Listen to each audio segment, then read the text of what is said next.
these different companies that have their displays here and have made their presentations because waste. If it did, we'd be knee-deep in giraffe manure by now.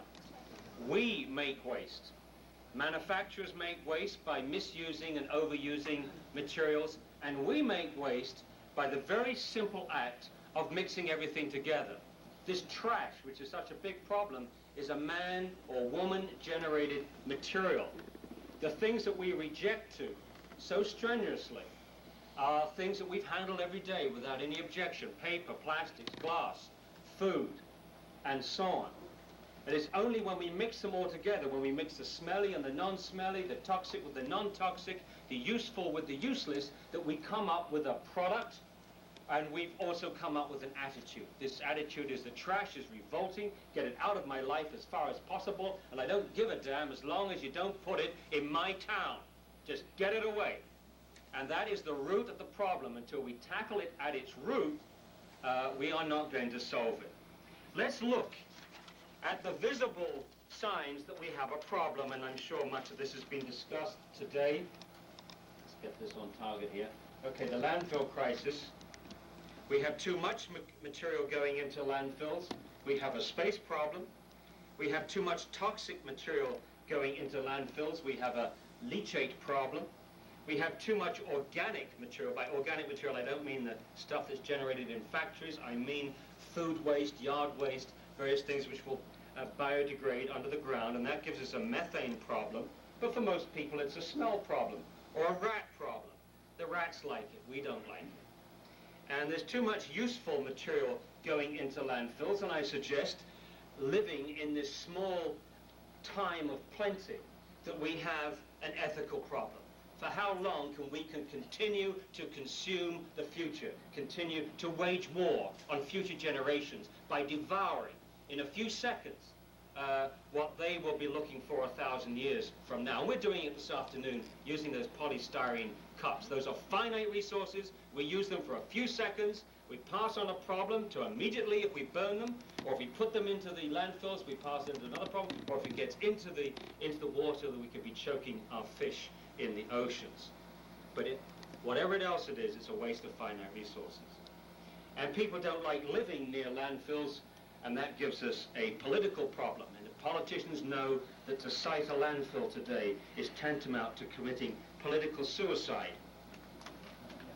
So I don't think there's any argument in the fact that we have to reduce the quantity, the toxicity, and the organic content, the content which is going to biodegrade under the ground, of the discarded material going to landfill. And basically, that's where the agreement ends. We all agree we've got to reduce and change, but there are two dramatically, diametrically opposed approaches. One is to destroy those materials, what I call the Rambo approach, zap it with a flamethrower, and the other approach is to try to recover those materials. And I'd like to put those side by side. Now, the first approach is to destroy the incinerator, the mass burn incinerator that we've just heard a little bit about. And I would put to you that the real problem here is that you're trying to come up with the technology to handle waste. You haven't tackled the problem here. You've left everything mixed together, and you're still looking for the pipe dream. The first pipe dream failed. Let's find a hole in the ground that we can put everything mixed up in, and nothing will happen. And now we know, of course, it does happen, and we're paying the price for it with hundreds of Superfund sites around. Now we're looking for another pipe dream which says, keep it all mixed, and instead of putting it in a hole in the ground, put it into a hole in the furnace, and come along and destroy it. And as citizens get concerned, and as the track record of incineration unravels itself in the United States, it's clear that there are things coming out of the stack that we don't like and could cause damage to us. The acid gases, the toxic metals, the newly synthesized compounds, the dioxins and furans. And the result of this is tremendous research activity to come up with some more boxes to attach to the first box to try to clean up this air. In short, we are trying to perfect destruction. And we're spending billions of dollars trying to perfect destruction instead of going back to the beginning and trying to perfect recovery. If we're going to spend all this time, money, and effort, let's do it on the right solution and not on some short-term solution. But there's a catch-22 in all this, because the better that they get at cleaning these air emissions, the more toxic the ash is going to become. And that's a chemical inevitability, because we're dealing with indestructible things when we deal particularly with the toxic metals. Any lead, cadmium, chromium, arsenic which go into this incinerator have got to come out of that incinerator. And the craziest chemistry that's going on at the moment, or PR chemistry, is to say that the air emissions are okay and the ash is non-toxic. You can't have it both ways. If the air emissions are okay, you've got a good incinerator, and therefore the ash is toxic. And if the ash is not toxic, you've got a lousy incinerator. Simple as that. And now you've got to take very special precautions as to what to do with the ash. So 25% by weight at least has got to be buried into a landfill. So we haven't got rid of landfills with an incinerator. What we've done is to essentially change the nature of that landfill from a raw waste landfill to an ash landfill. That's what we've done with this destruction approach. Now the other approach is to use this phrase here, it's not waste until it's wasted. Notice we should be calling these discarded materials. We make waste by mixing everything together. If we keep it separate, if we don't mix them together, we're still dealing with resources.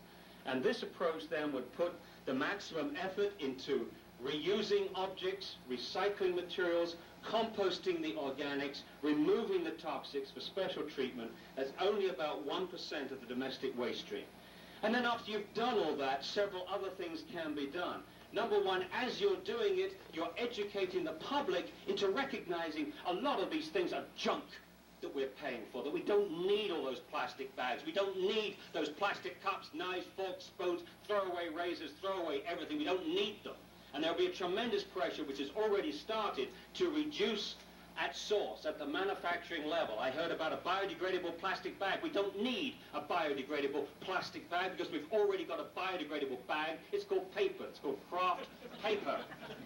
And that's what we're going to find, as I say, it's already happening. And also, as we take those toxics out, as people see how toxic the batteries are, for instance, that we use with mercury and cadmium and other toxic metals, they're going to say, hey, get the toxics out at source. Don't put a battery on the market if it's got toxics in it, unless you, Mr. Company, whether you're Everready or Union Carbide or wherever you are prepared to take that battery back at the end of the life.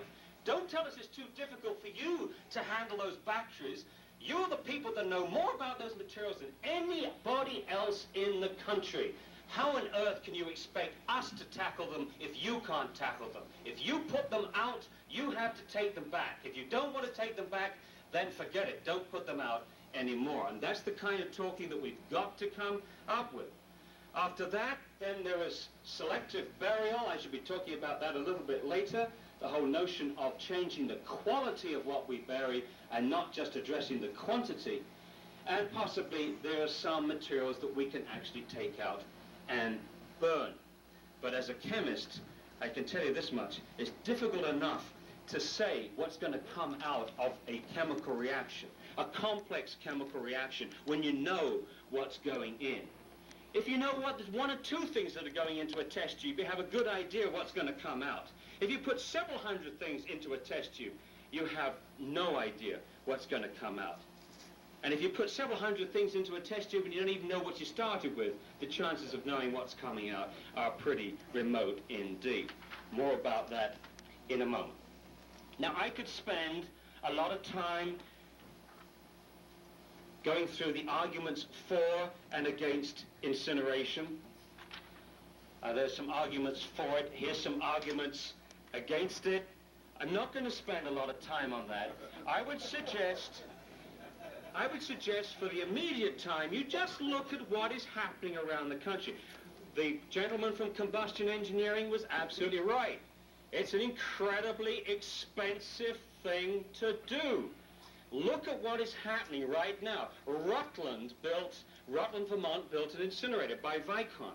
They told the people there it was going to cost 16 million. I think it ended up costing over nearly 40 million to build this 250-ton a day plant. The tipping fee was going to be $16.50. It ended up being, I think, $48 a ton.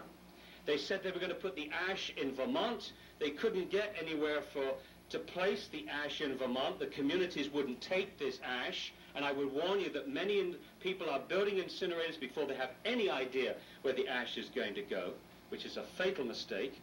The first thing the company did was to send the ash down to Pittsfield, Mass. There was a deal cut by the mayor of Rutland with the mayor of Pittsfield, where the mayor said, we'll send you our ash. When we eventually find a place in Vermont to put the ash, we'll take the same tonnage back from you in Pittsfield. That's satisfied the mayor of Pittsfield. However, it didn't satisfy the councillors of Pittsfield, and when they found out about it, they said, no way, and cancelled the contract.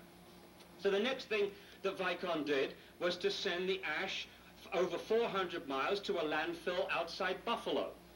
And that was rather expensive to send the ash 400 miles. And then the next thing that happened is that we heard that they were sending the ash on an 800-mile journey to Cleveland, Ohio. Well, just 2 or 3 weeks ago, Vicon went bankrupt. They didn't settle for Chapter 11. They went straight to Chapter 7. Vicon is out of the incineration business. That's how precarious it is.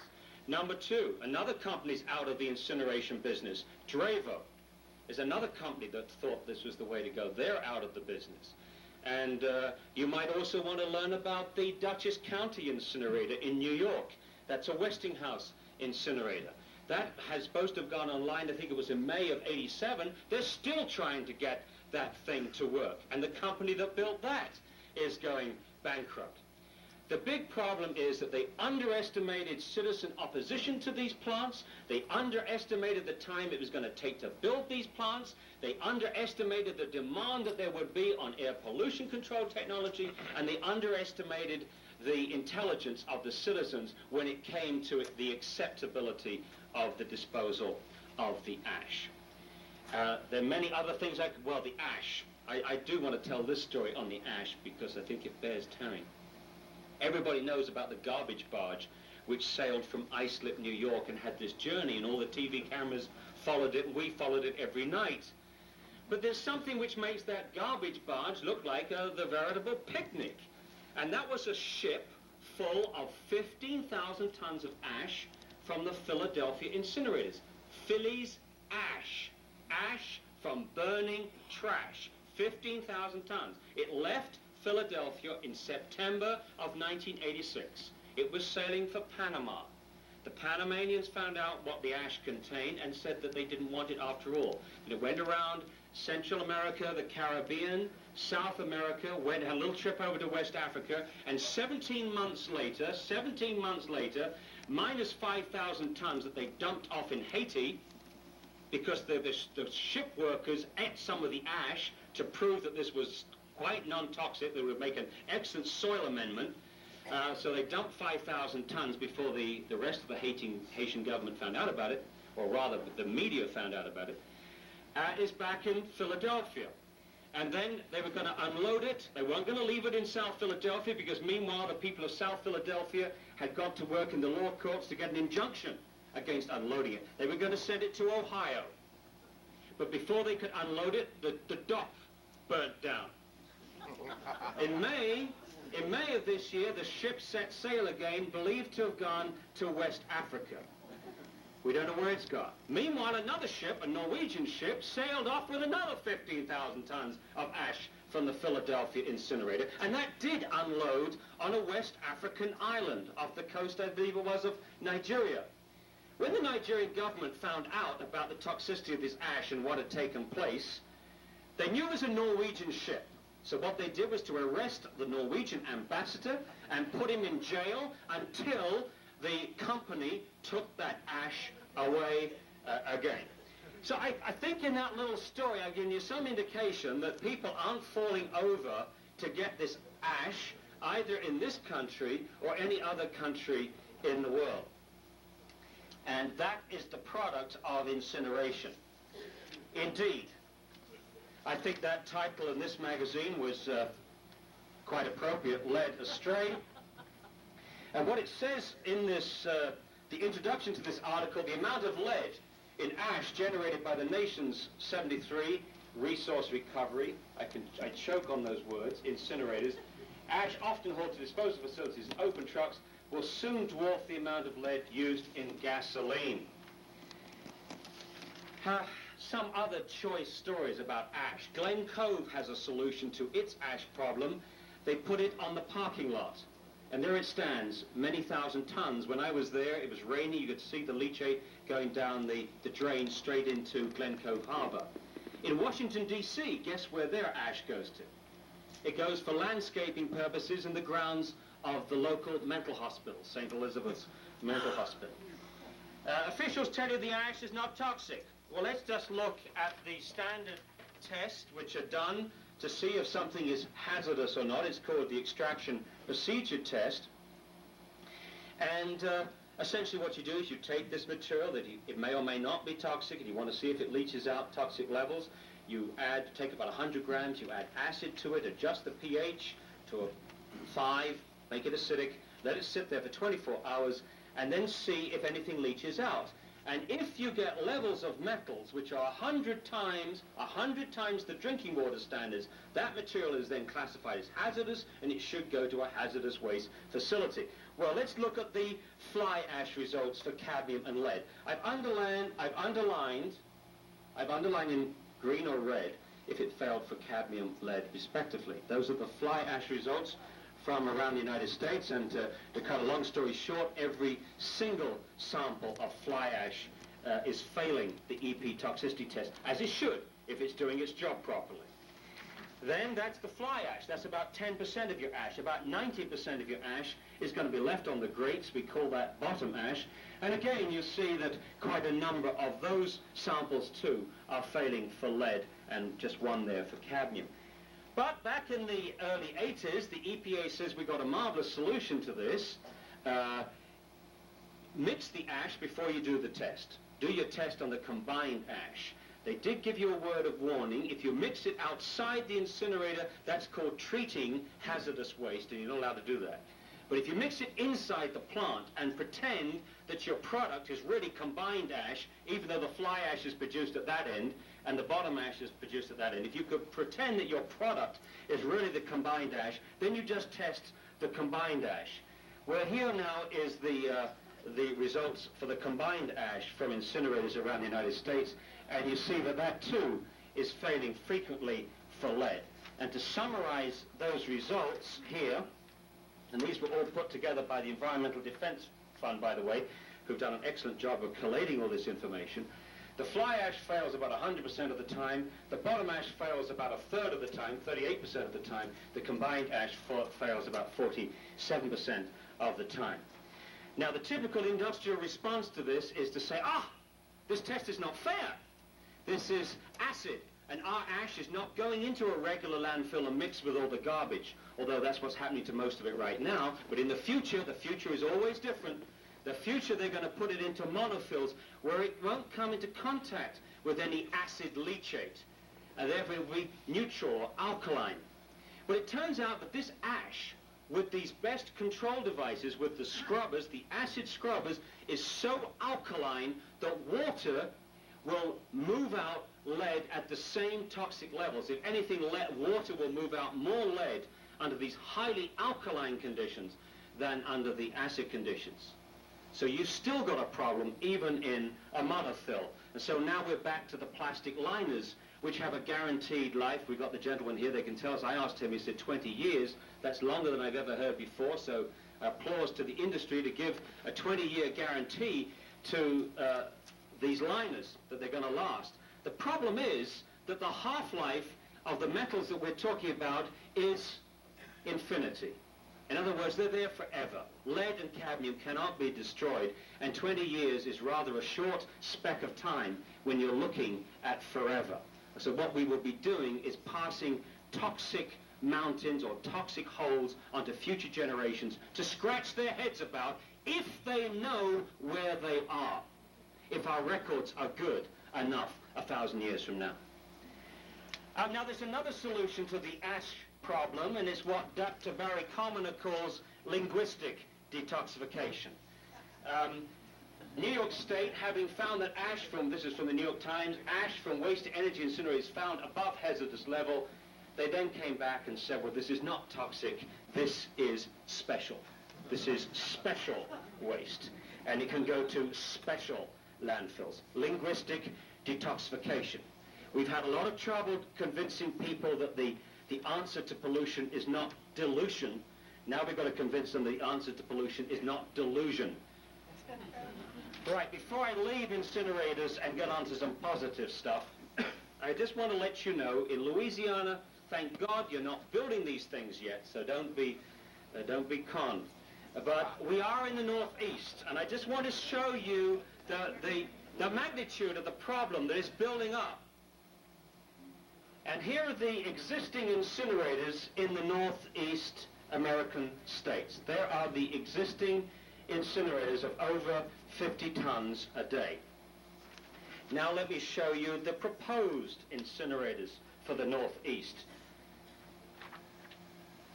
If the PR men get their way, that's the proposed lot. And if I put those two sets of dots together, this is what we're looking at, the combined total now of municipal waste incinerators in the Northeast. Now what I would like to do is to show you that map. That map is for the cancer mortality rates by state economic areas for white females in the period 70 to 90, and the red areas are the highest 10% cancer rates in the United States. This is, what I'm not doing here is telling you cause and effect, because a lot of these incinerators are not built. What I'm trying to do is to look into the future before it happens.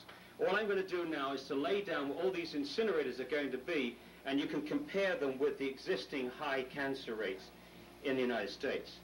And we know that these incinerators emit very potent cancer promoters. The dioxins and furans are amongst the most potent cancer promoters that we've ever studied, or at least the EPA has ever studied. I would have thought in this year, 1988, let me just give you the bottom line. The bottom line is that 78% of the garbage that will be burnt in the Northeast will be burnt in those high cancer rate areas already. I would have thought in 1988 we would have learned our lesson already, that we have got to at some point begin to look ahead, to begin to predict these problems rather than to constantly react to crises. We're reacting to the ozone damage when I know that back in the early 70s and late 60s scientists were predicting this damage to the ozone layer from the very chemicals that we're now considering banning. And I've heard scientists talk about the greenhouse effect many years ago, and now we're reacting to the obvious increase of temperature and carbon dioxide in the atmosphere. And I've heard scientists warn about dumping things into the ocean, and now we're looking that 90% of the seals in the North Sea are being eliminated, and so on and so on and so on. Well, here's another warning. We know about acid rain. We're going to be talking now about toxic rain. We should have learned by now, when you people treat your cotton here with the wholesale use of the most toxic pesticides and everything else, you just don't poison the people of Louisiana, you poison us in upstate New York. Those poisons get into the sediments of the Great Lakes, and they get into mother's breast milk. In fact, any fat-soluble, persistent organic eventually will end up in the sediments of the Great Lakes in the United States and in the breast milk of our women. And have we got to an alarming situation? Well, I ask you, apart from the DDT levels that are still there, hanging around after we banned DDT many years ago, apart from the PCB levels, which are still there, which we banned several years ago, there are levels of dioxins and furans, some, as I said, some of the most potent cancer-causing chemicals that have ever been studied in the laboratory. There are levels there now such that a nursing mother, a mother that breastfeeds her child, gives that child 10 to 100 times the allowable daily intake of dioxins, as determined by Scandinavian countries, West Germany, and so on. So we're already into our safety margins. The Canadians at the dioxin conference that I just came back from in Sweden just 2 weeks ago announced that the dioxin levels in the typical food basket are only 18% of the allowable daily intake. Only 18%. We're only 1/5 of our way into the safety margin there. And that doesn't include consumer products, and it doesn't consider fish consumed from the Great Lakes. If you want to look at the national picture, that's it for the whole of the United States. You'll see that most of them are clustered in the east, particularly in the northeast, and over here on the west coast. And the thing that's been particularly of concern to me is the buildup of these dioxins and furans in the food chains, because what we calculate is that 1 quart of cow's milk is equivalent to 8 months of breathing. What I mean by that, if you have a cow grazing near an incinerator, 1 quart of milk from that cow is equivalent to breathing the air near that incinerator as far as dioxins are concerned for 8 months. In other words, you don't have to live near the thing. You only have to consume food that's grown near that thing. So of interest here was to look at the major milk producing states in the United States. And you see it here. Here it is. You know this from geography at high school, I'm sure. Minnesota, Wisconsin, Michigan, Pennsylvania, and New York State. And what is interesting from a political point of view, if you draw an ellipse around there, incidentally, you can see all the incinerators in those states, but if you draw an ellipse around there, most of that ellipse is in Canada, which is also agriculture. And what we did was to break that down by county to see where the real major milk-producing counties were. Those mauve counties there are very high milk producers. And I just want to focus in on that. That's the biggest milk-producing county in the whole of the United States. That's Lancaster County, home of Hershey chocolate and other big milk users. And I just want to show you now the incinerators around that county. We have incinerators there in Maryland, in Delaware, in New Jersey, all the way up the Delaware River there, and in incinerators being built in the county itself and in adjacent counties. At least, just assuming an impact distance of just 50 kilometers, which is conservative, it could be as much as 100 kilometers, we're talking about 11 incinerators impacting on Lancaster County there. Now that's shocking enough. What is more shocking is that there's no agency in the United States which is looking at that. Not one single agency, either the Department of Agriculture, Department of Health, Department of Environmental Protection. Nobody is looking at the cumulative impact of building all these incinerators. And what we're looking at then is the tyranny of small decisions. You build one at a time and look at the impacts on the local people. And if it doesn't impact the local people, off you go. And that's what we did before. That's how we got acid rain, because it's exactly the same approach to building these huge power stations in the Midwest with their huge spouts. And of course, it didn't impact the local people. It just killed off half the lakes in the Northeast. At last, okay, so incineration, I think we should think a little bit more and not just accept these glib statements from people selling us this machinery. Now, I'd like to talk about what we should be doing is recovering the material. We should be reusing objects, recycling materials, composting the organic waste, the food waste, and so on. We should obviously be doing waste reduction. We shouldn't be making as much of this. We should be removing toxics, which have selective burial, storage, selective energy recovery. More about those later. I want to go straight now to us, the individual. What is it? What is this stuff in our trash? How are we going to classify this? Because it's amazing, you see. All the time the question was put, where do we put the trash? What technology, what company can handle this trash problem?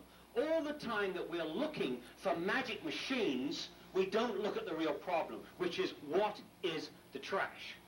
What is it? And I suggest to you that you can classify your garbage as follows. If you look into the stuff that you throw away every day, you'll find reusables, recyclables, compostables, avoidables, toxics, and the rest. So 6 classifications. I challenge you tonight to look at the stuff that you're throwing away. And what does this act of throwing away mean? What we're taking it to mean is that this stuff is useless. It's a vile threat on the future of our society, right? This trash, this horrible, revolting stuff. That's what our act produces, right? But what is it really? What does it mean when we throw away? The answer is we don't want that object, that material in our house anymore, in our living space. It doesn't mean that it's useless. So when someone changes their refrigerator because they want a new color or a new make, it doesn't mean that that refrigerator is now a horrible bit of waste that we've got to destroy or bury somewhere. It could be reused. And similarly with all these materials, just because you've used a piece of plastic once or a piece of paper once or a piece of glass once doesn't mean that it can never be used again. So we've got to really understand what we're doing and what signals ask the right questions. Right, if you ask those questions, first of all, the reusable object should never make it into the garbage in the first place. We should organize a society, a la the Salvation Army, a la the thrift shop, to handle these reusable objects. Repair them, reuse them, get them back into the community. The recyclables, yes. On to, I would advocate this 3-container system. It can be modified, we can have variations on this theme. I would put this as number 1. When everybody talks, they use the word recycle as the catchword. It's a word that everybody's picked up and everybody uses. I would say that this word is more important than that word, and I'll explain why in a moment. And there's another word which is more important than either. The most important word of all is separation. It's only when you keep these things separate that you have a chance to be rational. If you can begin to match the processes, the technologies, when you finally bring them on, match them rationally with the nature of the material. You'll never be able to do that if you have everything mixed together. You're forced into irrational technologies. Or in the case of these high-tech machines which are going to separate the mixed waste, you take a giant step backward and then try to tiptoe forward with magic machines, with technical machines. I'm sorry, I think that the intent is very worthy. I think the method has just missed the boat. Well, I'm sure we could argue about that. Anyway, separation, source separation, not mechanical separation, not fancy machines. Using us, the people, we have that responsibility, at least to future generations, to separate. So the food waste, yard waste, tissues, paper towels, kitty litter, even possibly the diapers, or I think we can get rid of those plastic diapers completely and use diaper services, which are cheaper and far better for the baby. And that will go to a composting plant, a composting plant. The point here is if you're going to compost, you've got to have a clean input. Nature can work miracles. She's been doing it long before we came along, the best chemist there is, but she can't get rid of heavy metals. And she has a very difficult time with chlorinated organics, digesting them. So we've got to give her clean organic waste, clean food waste, clean stuff. Not contaminated with chemicals, not contaminated with other things. If we do that, we'll get a compost, as the gentleman said from Reuters. We need that stuff. Yes, we are ripping off our topsoil like you wouldn't believe. 55 million tons is ripped off Arkansas every year. We need to get that topsoil back to the soil. It's an imperative. Now, why do I put that number 1? I put it number 1 because we know we can do this. This stuff's easy. Recycling bottles and cans and newspapers. We know that the companies can do it. We know that they can use those materials. We know that people can be trained to get those things out.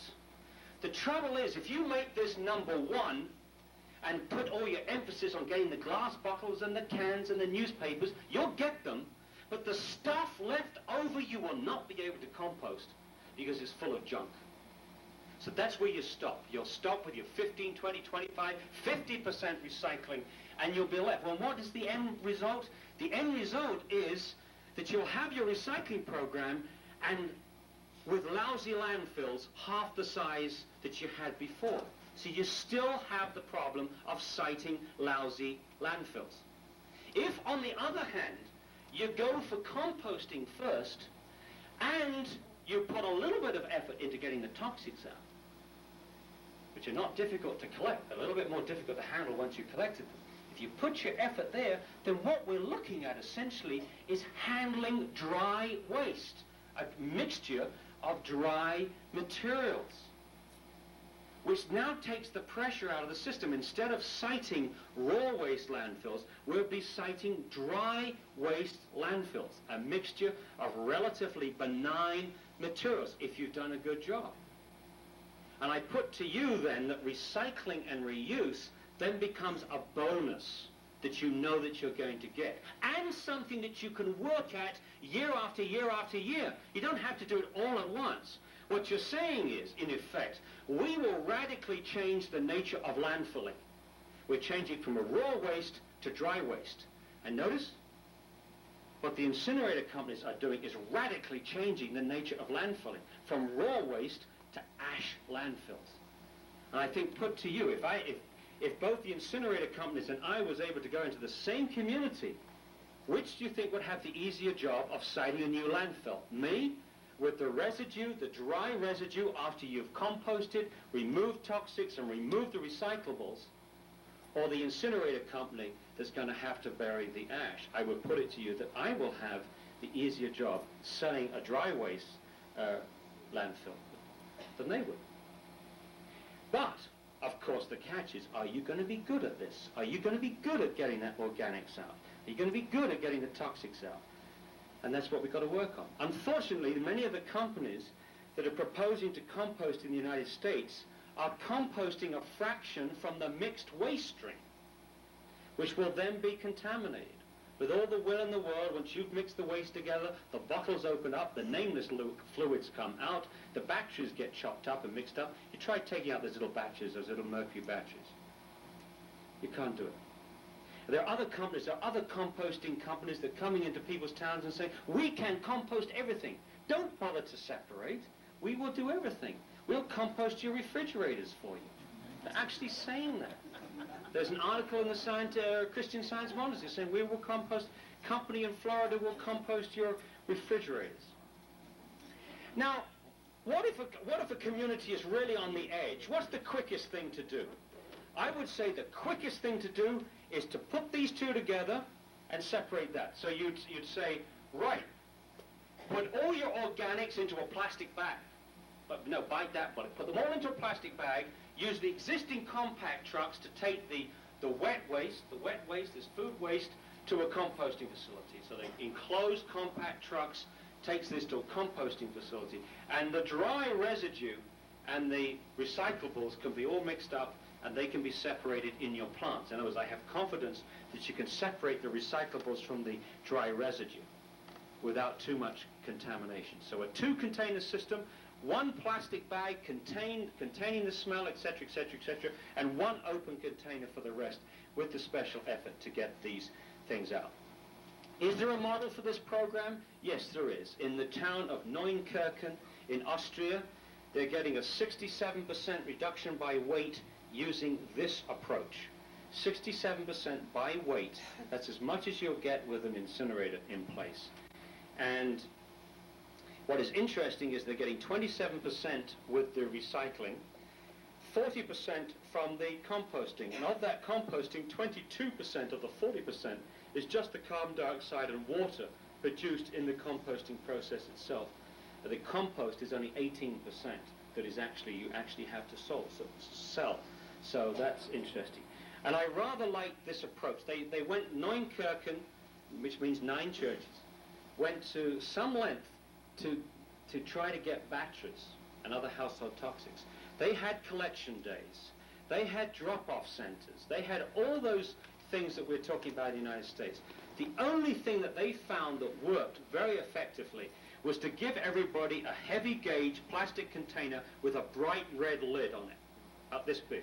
And whenever you finish with your batteries, you just put it in that container. And when the container was full, you put your container with its bright red lid in with your recyclables. And the folks that are on the separation facility, which looks very much like the LeBlanc system outside for separating mixed recyclables, is very easy. For one guy, with that movement of the arm, notice, you pull out 300 or 400 batteries.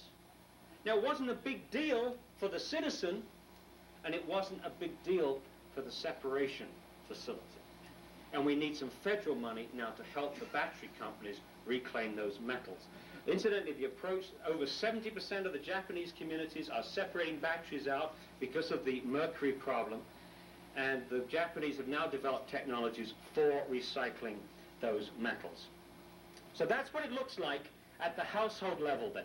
Is that a big deal? No, we're talking a few minutes a day. But listen to the way some people describe this. I'm not going to let my wife sort through the trash.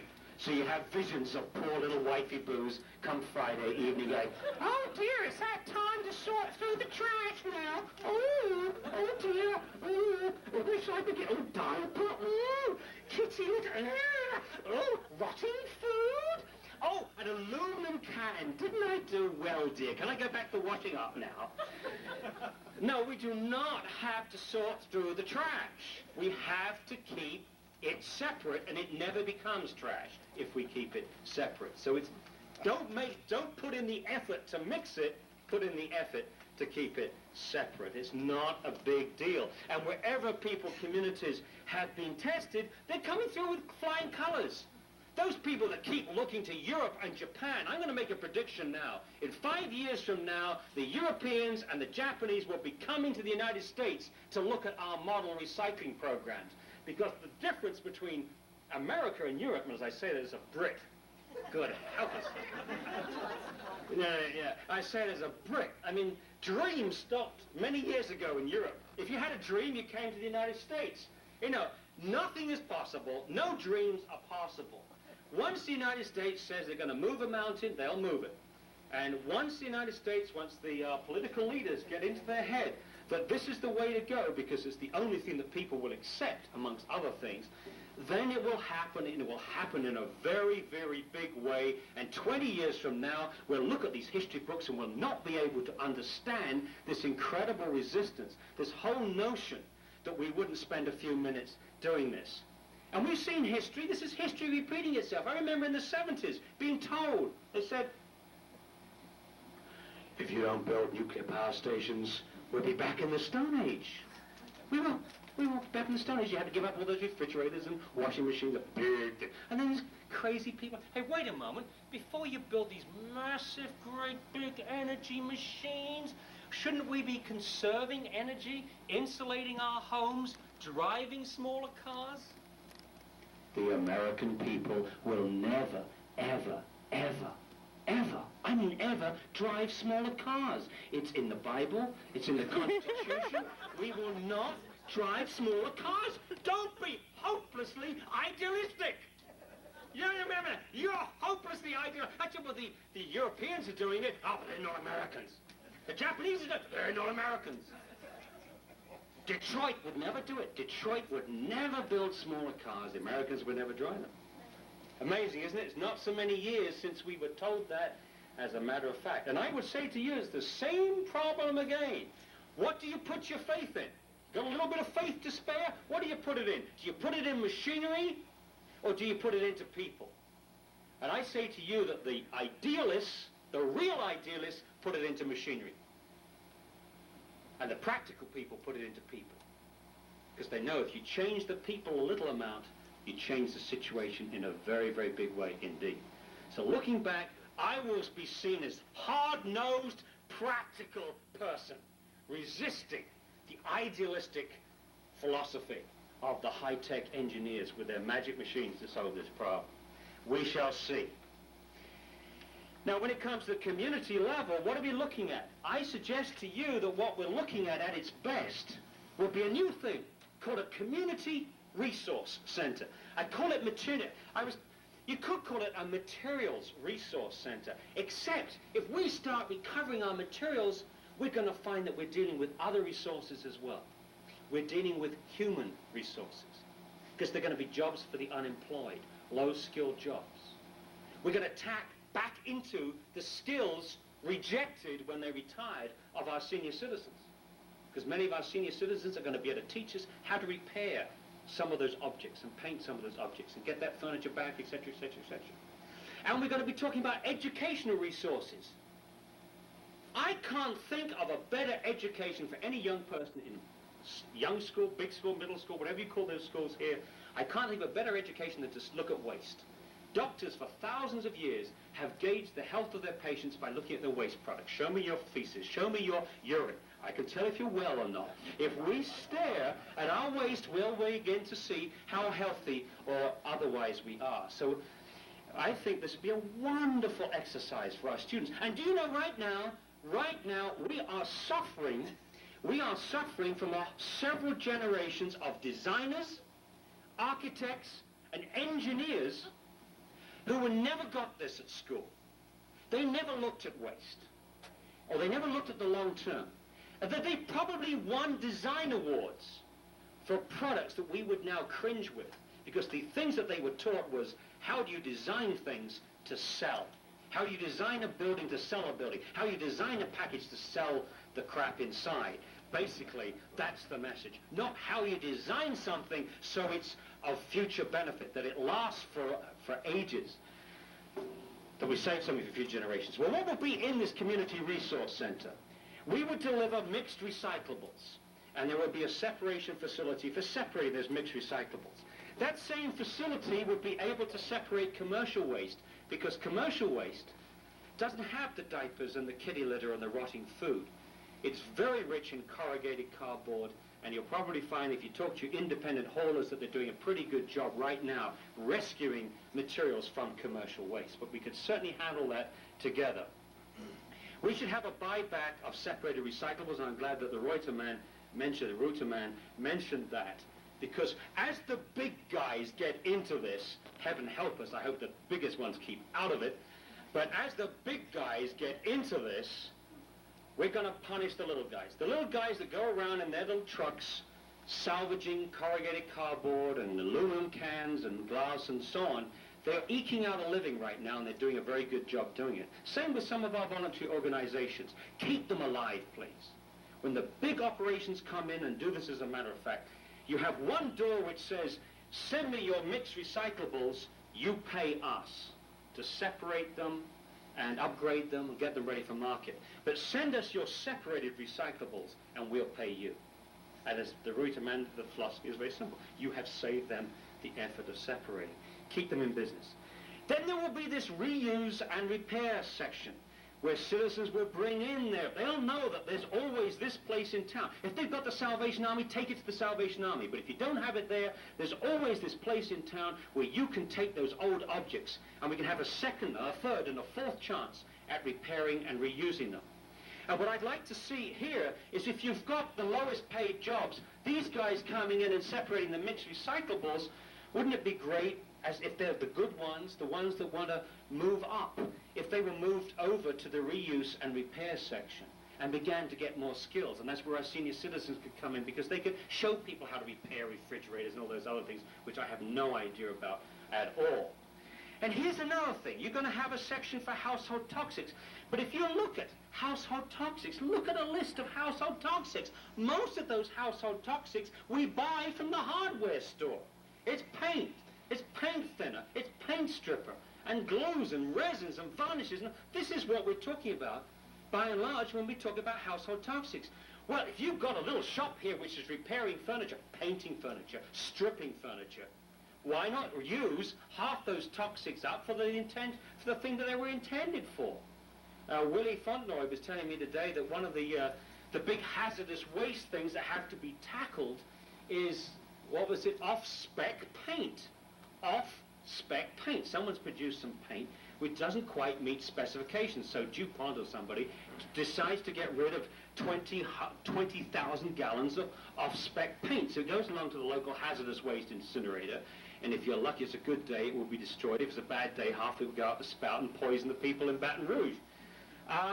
Instead of doing that, get someone to use the paint. Go and paint a bridge with it, paint a fence with it, paint anything with it, but use it up for what it was intended. Oh, my goodness. And whilst we're talking about toxics, we've got to be much more rational about toxics. I always get off on this one because I love it so much. Dandelions! Let them live! Let them live! The whole notion of chem waste spreading 2,4-D all over town so we can have lawns all the same color with grass all the same length is ridiculous. It's absolutely absurd. There's nothing wrong with dandelions, there's nothing wrong with daisies, and there's nothing wrong with mowing your lawn. And if you want grass all the same length and all the same color, it's out there. It's called astroturf. Plant the astroturf and you won't need any of it.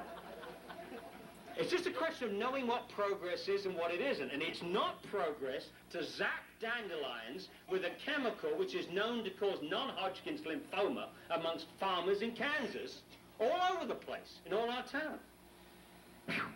Okay, household toxics. Then we have the batteries that we've got, and there may be a few other things left over. But don't keep at the back of your mind, we're only talking about 1% of the waste stream. It is going to be a difficult 1%. We have to tackle it. But it shouldn't overwhelm us at this stage. We do have the time to store some of these things until we get better and better and better at a rational scheme for destroying these things or reusing these things. But once you've got it out, the payoff is you've got clean compost, and there may be things which are safe to bury. The stuff left over, if you take the 1% of the toxics out, then the other 99% is not going to be toxic. And then you can safely bury it without all the fuss of these incredibly expensive landfills. The composting of organics. If anybody wants to see that there's a variety of composting operations, there's 149 plants in Europe, 45 in France, there's many in Japan. They range from the lowest tech things, where you just turn things over with a front-loading device, right the way through to huge, complicated in-vessel system. The technology is there at every price range. If you want a really elegant system, which is incidentally illustrated on videotape, and I've got a series of videotapes on all these things that we're talking about here. Please see me afterwards if you want to get copies of that. Is in Lebanon, Connecticut. The system is called EarthGrow, and for those of you who don't think there's a market for good, clean compost, they went from selling 500,000 bags of compost a year to 10 million in just 5 years. And they went from making the compost for their own use to selling the compost to now selling the machinery that they have in their facility, that they're using in Lebanon. Selective burial and selective fuel. Yes, again, the point is this. If you get the toxics out, if you get the organics out, you're dealing with dry waste. And I don't see that there is the reason now to come forward with this heavy-duty technology with the leachate collection, all the other things, for certain specified materials. We should be much more rational about what we bury, and maybe we should be thinking of, maybe it's already happening, multi-cellular landfills, where the technology which we use for capture is hinged upon the quality of the materials that are put in there. And it's already happening in many respects, because many states have different regulations for things like building debris than they do for mixed waste. So it's actually happening already. I think we've just got to make that more rational. And in the end, yes, I do accept that there are fuels in the waste stream. I'm not opposed, for instance, to burning wood chips. If you can't think of something better to do with wood chips, like making alcohol with wood, or composting it in compost facilities and using it that way. If you can't do that, then yes, okay, I would love it. Selective fuel, but know what you're burning. No magic machines. Now, the criticisms for this, how am I doing for time? Almost 5 minutes? I've used it up about 5 minutes. No, okay. Okay, all right. Criticisms, what we hear about this. First of all, you can't make a significant dent in the waste stream with this approach, with a combination of recycling and composting, all these other things I've talked about. It's very good, it's all very well, it's nice, but you're still going to need an incinerator or a massive landfill, so why don't we just go ahead and build it anyway? Right. Well, there was an experiment done in East Hampton by the Center of Biology of Natural Systems. That's Barry Commoner's group here. And what they did is they had 100 families, and they had a 4-container system. 1 container for bottles and cans, 1 container for paper products, one container for the organics, the food waste, etc., and one container for the rest. And I've forgotten, I know that the rest is number 4. I think that organics was number 1, and anyway. They composted the organics, they took the recyclables to a separation facility, and they weighed very carefully the rejects of every system. And what it turned out with these 100 families with source separation, that the rejects were 16%. You can lower that to 15% because one of these figures is too conservative, 15%. And this does not include recycling plastics. Plastics were all treated as waste. Some plastics can be recycled. So here we have a massive 85% recyclable from the waste stream in East Hampton. Now, you know what the response is going to be. Well, this was from committed people. These were from volunteer families. And I say precisely, if you get the commitment, you can get a tremendous dent in the waste stream.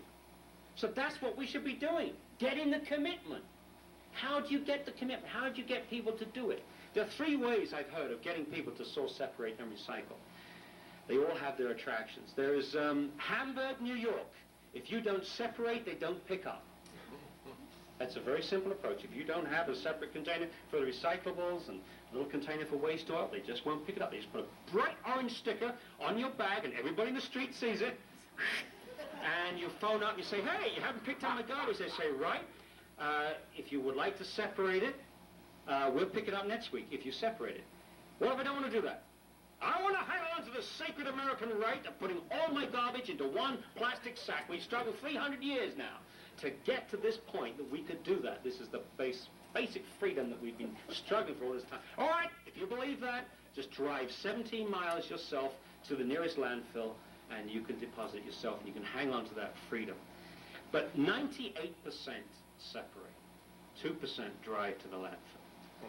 Okay, another approach, Marin County and other places, they charge per bag. 1 bag of garbage so much, 2 bags so much more, and so on. But anything that you put out for recycling is free. So you can reduce what you pay by getting more and more into the recycling container. That's another approach. The third approach, which is fun, is in Rockford, Illinois, where we have the trash man. And the trash man, computer spins up a household each week.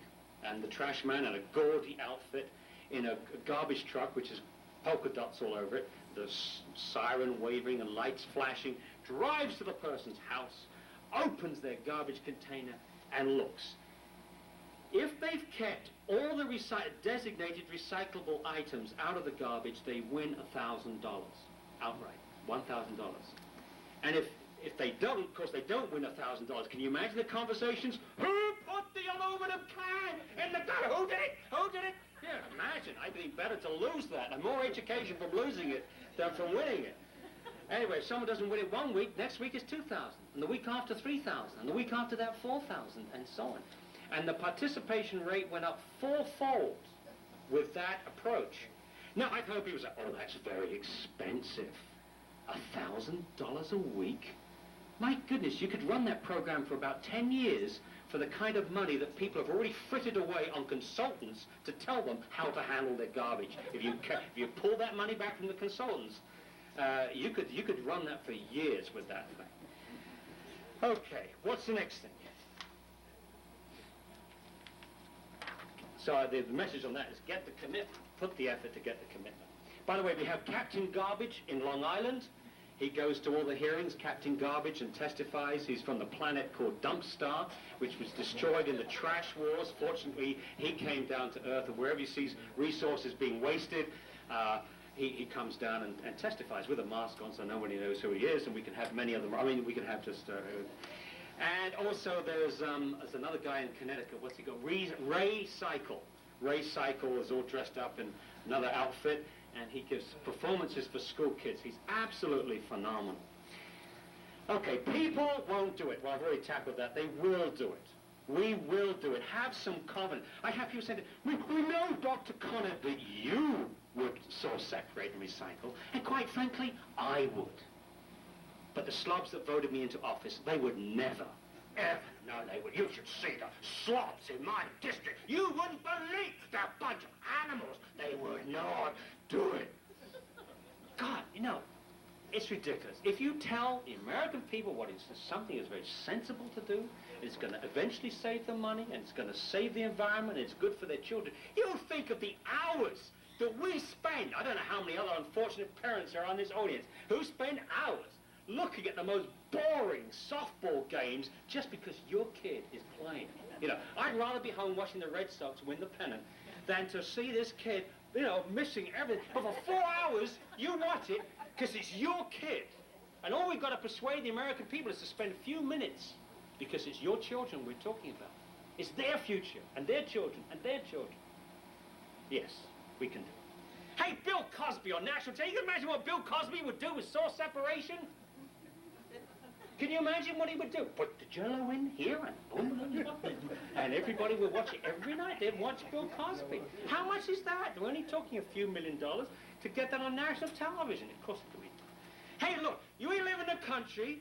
Look at the food that we eat, the stuff that we drink, the programs we watch on television, and you know that you can sell the American people anything. We have the most sophisticated selling machinery in the whole world. So don't tell me we can't sell source separation recycling if we want to do it. Of course we can. No markets for recyclables. Oh my goodness, this comes up so many times. Number one, the glass manufacturers, you can probably heard about it this morning from Gail. The glass industry can take every ounce of glass cullet that you can give it. It saves them energy to use it. Similarly, aluminum.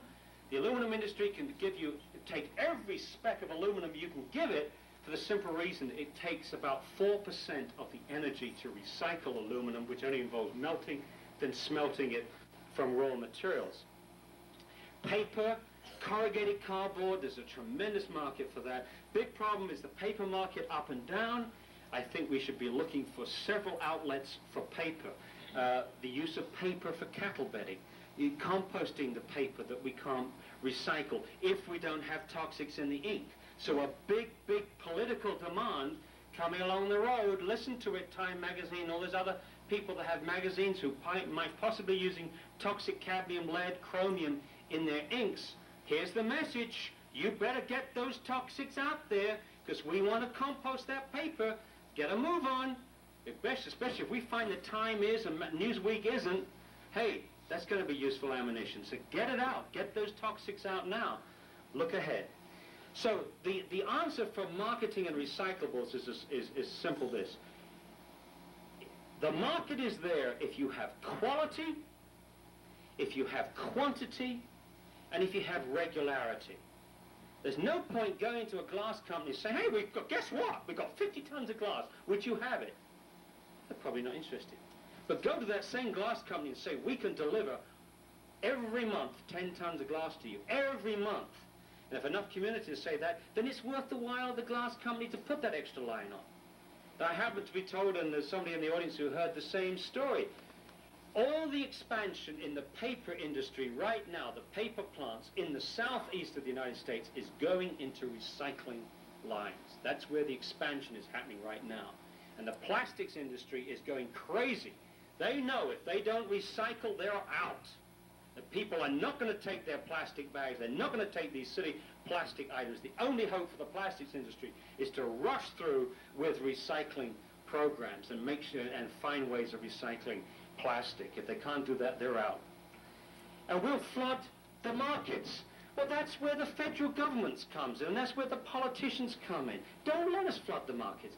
The federal government procurement policies, the federal government, the state governments could do so much to write in those laws for buying paper which has so much recycled, using crumb rubber for asphalts in the roads, using up recycled plastic road signs and so on. I mean, it can be done. If the government wants to do it, it can happen.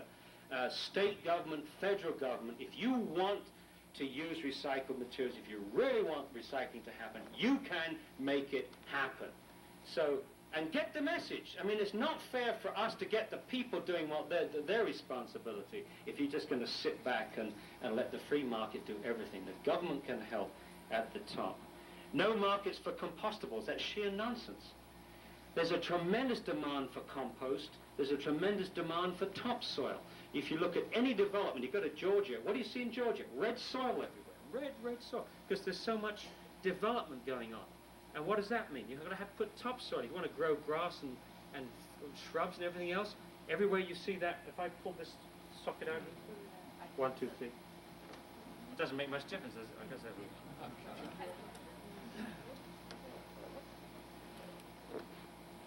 Yes. Ask any market. Is there any market gardeners here? Anybody involved in market gardening, landscaping? Anybody involved in landscaping here? Those are the people to ask if there's a demand for topsoil. There is a demand for topsoil. Flip the button. Maybe you flip the button. 1, 2, 3, 1, 2. I don't need any. Okay. The need an incinerator anyway, and now the fancy title for this is integrated waste management. There's enough garbage for everybody. We can keep the recyclers happy, we can keep the composters happy, and we can keep big industry happy. Let's have a happy ending, an integrated waste management. What integrated waste management means, ladies and gentlemen, is that you are going to have a tremendous amount of lip service to recycling, and you're still going to see the big money and the big effort going into incinerators. That's what integrated waste management means. It means this is the way to sell incinerators. Offer a little bit of recycling to keep your environmentalists and your citizens happy whilst you get on with the big game with the big boys building the incinerator. One of the hottest jobs in the country right now is a recycling coordinator. And what a recycling coordinator is a fall guy for integrated waste management. He will get a salary, he just, well, or she, won't get a budget. In other words, we've got to show we've got a recycling program. There it is. His name is Joe Smith, and he's the recycling coordinator. And he will be the servant of this integrated waste management. The critical thing, if I'm not, I've got a little bit of burning right down the bottom, and eventually we might have to burn something. The critical thing is to do first things first. Don't go and build an incinerator and think for one moment that you're going to be able to pull its fuel away from it. Pull its paper or its plastic away from it. Because you won't get it. You may get the glass. They may give you the glass and the metals, but they're not going to give you the fuel. That's their business. They're going to have $100 million, $200 million, $500 million price tag, which they've got to pay off over 20 years. And they're going to pay it off by generating steam and electricity. So don't try to take their fuel away from it. First things first. Now, integrate it. You don't, what I'm trying to get at is you don't integrate incompatible components. You can integrate compatible components. And I put to you that the compatible components that we can integrate are a landfill, an expensive landfill, and recycling and composting. We can integrate those because if you build a landfill, not the private company that's built it, but if a municipality builds a landfill, obviously the more you recycle and reuse, the less you use this, and the less cost you have. You don't have that tipping fee to pay. So in every community, the taxpayers and the environmentalists will be working together, because every time you recycle, every time you compost, every time you reuse, you're not paying the tipping fee at the landfill. But if you try that scenario with an incinerator, every time you recycle, every time you compost, what happens? Either you pay anyway, because there was a put or paid agreement in the first instance. If you don't deliver 100 tons, you still pay for it. Or they start importing garbage from elsewhere to burn in the incinerator. So what has happened is that you've gone beyond solving your trash problem to going into the trash business. And that's what we're talking about. The trash business is spelt with an M. Monopoly. Once you have a monopoly on the garbage stream, you can charge anything. So when you heard that little message today about we give you the price of the first year's waste tipping fee, that's it. So don't give you the second, the third, or the 20 years from now. Once you have the monopoly on garbage, he who owns garbage owns the world. Once you have a monopoly on garbage, you can do what you want. You've got the community over a barrel. And that's what you've got to be aware of. And I will put it in this starkest form as that, is once the big major companies have got total control of your waste stream, they've got control of you. You're going to be paying through the nose for years and years to come. And what's more, you will never know what's going into their incinerators. You will never know what's going into their landfills until it's too late. What is the solution? You have maximum control over your own waste. The closer that you can get to the waste stream yourselves, the more overseeing that you have in it, the more likely, the less likely that anybody can take that system and corrupt it and pervert it and give us more and more Superfund sites. So there are many, many reasons, why this source separation that we're talking about is the key. And I think I've got time now to, let me summarize. Trash is a low-tech problem. It's not going to be solved with magic machines, whether you call them incinerators, whether you call them mechanical separation facilities, whether you call them composting plants. There's no magic machine that will deal with trash as trash. Secondly, waste is not waste until it's wasted. We make waste when we mix things together. The solution then is clearly separation. The key step in solving the trash crisis is source separation. With source separation, we get recyclables of good quality that can be marketed. We get usable compost because it doesn't have the toxics in there. We can get the toxics out. And extremely important, I didn't put this one in, but it's just my thought, is just what I've just said. You're close to your own waste, and you can keep those sharks out that are going to pervert the whole system. And thirdly, fourthly, fifthly, you're educating the public. You're educating your citizens for long-term change. We are going to need those educated citizens to fight the real long-term battles, which is to change this problem at the manufacturing level, to cut out the unnecessary waste in packaging, the unnecessary use of materials, finite resources, and to get the toxics out of the waste stream, which are flippant and unnecessary. We need that education. So even if you came up with a magic machine, at this point in time, it would be a disaster. With source separation, recycling, and composting, we can get a 70% reduction in landfilling.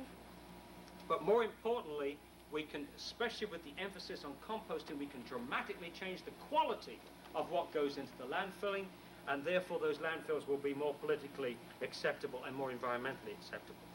And we don't have to stop there. We can continue to work on the residue. And we can come back with that cry, if you can't recycle it, don't make it. Just as simple as that. Don't make it if you can't recycle it. And to get participation in this source separation, you've got to make it convenient for the people to use. It's much more convenient, if you want to recycle glass, it's much more convenient to have everybody putting their mixed recyclables into one container than to line up in a supermarket and get a 5-cent nickel back. Much more convenient. Make it convenient. If you want maximum participation, you've got to get convenience. And make it urgent. Make it urgent. Which means you've got to make it mandatory. This is the law. Don't go to people and say, hey, this is really urgent and you can do it if you want to. If it's really urgent, if this is a real crisis, then we've got to demonstrate to people that we really mean business. This is the law. You will do it this way. This is the right way to go. But having made it mandatory, also make it fun. Use the trash man and captain garbage and every other device that you can think of. And here's an idea that I have. You know what happens always, whenever these grants are being dished out by worthy authorities to worthy communities on worthy programs, what happens? You get a thing called education. We've got to budget something for education. And if you're not careful, what you're going to get is boring people writing boring leaflets which go into boring schools, and everybody's bored stiff. Okay? They're going to do public education as they've always done public education. And if it was that good, we wouldn't have this problem in the first place. So let's have some really creative thrusts on the education. Let's have some pizzazz. Let's get some excitement into this crisis. Let's enjoy this crisis. This is one crisis we can really enjoy, grabbing this waste, right? Now, just apart from the trash man and everything else, one simple device, which I say this to municipal officials, if there's anybody here, they haven't walked out on me, the municipal officials, God bless you, I could never do it myself. I really could. I'm a one-problem man. Garbage is my thing. Like, if you gave me roads, lights, hospitals, clinics, I'd crumble. So my hat off to you. Anyway, where was I? Yes, here's a suggestion to you. You want maximum education, maximum participation. Find your citizens groups, find your environmental groups, and get the money that you're going to put into a public education campaign. Use that money to give them a storefront in town. Give them the offices, because they've never had that before in their lives. They'd be so overwhelmed to get an office. And give them a storefront, give them visibility, and let them organize the public education campaign in their storefront. Now, what they could also do at the same time is to get into the reuse business. They could keep a track of all the refrigerators and tables and everything else and get the volunteers to come in to mend them, and in the penny saver each week they could put a list of all the things which are available, and so on and so on and so on. Make them part of the physical solution and make them part of the educational campaign and give it visibility. And hope that you also get some creative trash people at the same time. Now, the only obstacle to this, as I can see it, the low-tech approach, is the political will. Do we have the leadership to do it? I think the people are there. I really think the people are there. We have just been overwhelmed with environmental problems in these last 2 years. I mentioned it before, the ozone layer, the greenhouse effect, the pollution of the oceans, the hazardous waste for sites being found all over the place, the acid rain, and the dolphins. I think more than anything, for me at least, was the dolphins. The dolphins, those gentlest, could you imagine a more gentle creature of that size? More intelligent, perhaps? Some people think the world belongs to the dolphins, that they're the more advanced species. Or the whales. They've been known to keep sailors afloat, you know that? Their boats have overturned and the sailors have been kept afloat with these dolphins. Well, could you imagine a more heart-rending story or message from nature to have those dolphins washed up on our shore and have them die on our beaches and to hear them cry before they die, which is what I'm told they did in New Jersey. They cried before they died. And it's their sea, for God's sake. It's not our sea. It may be our land. Maybe the giraffe's land, I don't know. But I know it's not our sea. But it's our poisons in their sea which damage their immune systems to the point that they succumbed to pneumonia and other diseases which they've never succumbed to before. Isn't that a message that we've got to do something? We've got to do something? And I really think that the people are ready to act and give them the chance. We just need that leadership. And lastly, this landfill crisis is a blessing in disguise. It's a warning signal. You can't run a throwaway society on a finite planet. We've only got one planet. We may have had frontiers in our past, but we've come to the last frontier. It's called our planet. And we've now got to the point that we're damaging that planet in a very significant way. We have no more planets to go to. We've got to put this right. The beauty of the trash problem is that whilst today most of us, nearly all of us, are part of the problem, if we do this right thing, we can all be part of the solution. Do you know what it's going to mean to the psyche, the morale of this country and other countries to know that every single day you can be part of a solution to a major environmental problem? It's a tremendous opportunity. Center. The name I rather like is Community Resource Center, because I think the more we get into this business, we're going to realize that if we do this the right way, we won't just be talking about recovering materials, we'll be talking about recovering human resources and developing educational resources. But whatever the name, there's some pretty well-defined modules that this facility will have to incorporate. Let's look at some of those modules and how they're operating in different parts of the United States right now. What you'll certainly expect to find in this resource center will be a separation line for the mixed recyclables. A line which will obviously separate the recyclables and upgrade them to the point that they can be marketed. This can range from a very small operation like the Rodman, New York Recycling Center, where just one gentleman helps to upgrade this material, but he has a lot of help from the people that do a lot of source separation at home, to right the way through to huge facilities that we see in Marin County, California, and Western Germany. In North Freedom, Wisconsin, several senior citizens are involved with a little bit of low technology in upgrading those materials. Some of these people are volunteers and others are paid on a part-time basis. In Stevenson, Washington, we see some more sophisticated and elegant equipment being used, a carousel system to facilitate the separation. Here they use paid workers and community service people that have been committed to a couple of months of prison for drug offenses and so on.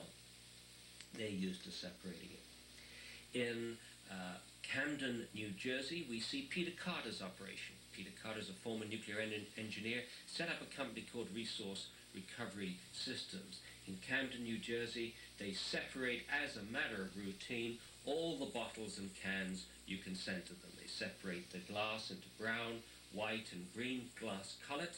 Aluminum cans are separated, as well as the tin cans. And everything is marketed successfully by the Peter Carter operation. In Marin County, California, Joe Garbarino has two systems. He has a system for separating all the curbside collected recyclables, the tin cans, the glass, the aluminum, the paper, the corrugated, the plastic bottles, all the stuff collected at curbside. And he also has another huge area where he separates some of the commercial waste and some of the rest of the waste, pulling out more corrugated, more paper, brush, wood, and so on. In West Germany, here we see one of their most recent recycling and separation plants. Just recently, the company New England Crink out of North Billerica, Massachusetts, has announced that they are importing this technology, the Besner technology. So we can expect to see this running in the United States. The first plant is being built in Rhode Island right now. In addition, they're adding to this facility a processing of mixed consumer plastics. This is a Belgian process called the ET1 system.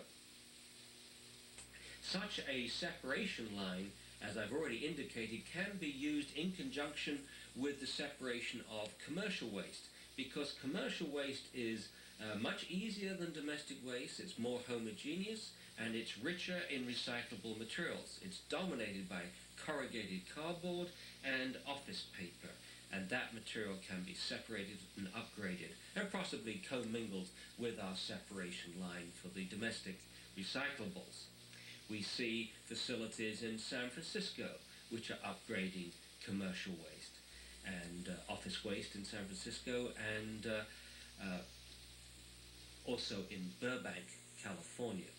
In Burbank, California, they've gone one step further. They are taking the mixed paper and processing that into a pulp that can be sold directly to the paper industry and cut out that first problematic step.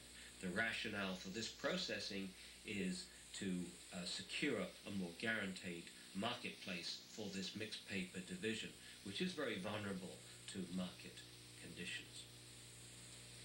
Now, a very important point that we've got to remember as these bigger companies come in and do this separation for an operation fee, and we pass over to them the problem of marketing this material. They come in and separate and then commit to selling this material on the marketplace. That's certainly what New England Crink is proposing, and it's what Peter Carter is doing.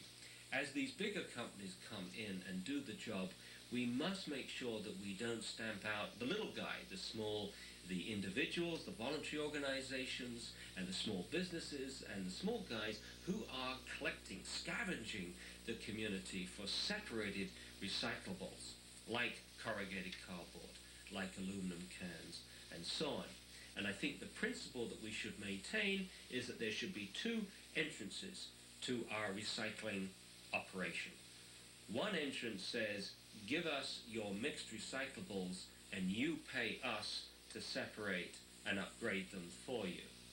The other door says, give us your separate recyclables, your separate aluminum, your separated corrugated cardboard, and we will pay you because you will save us the task of the final separation.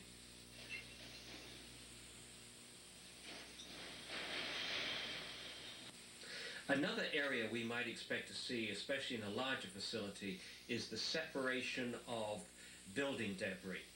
In San Francisco, we see here workers separating out building debris, separating out the concrete, separating out the bricks, separating out the wood, the metals, and so on, trying to keep everything out of the landfill, which is over 46 miles away, and the tipping fee has just gone from $26 a ton to $46 a ton.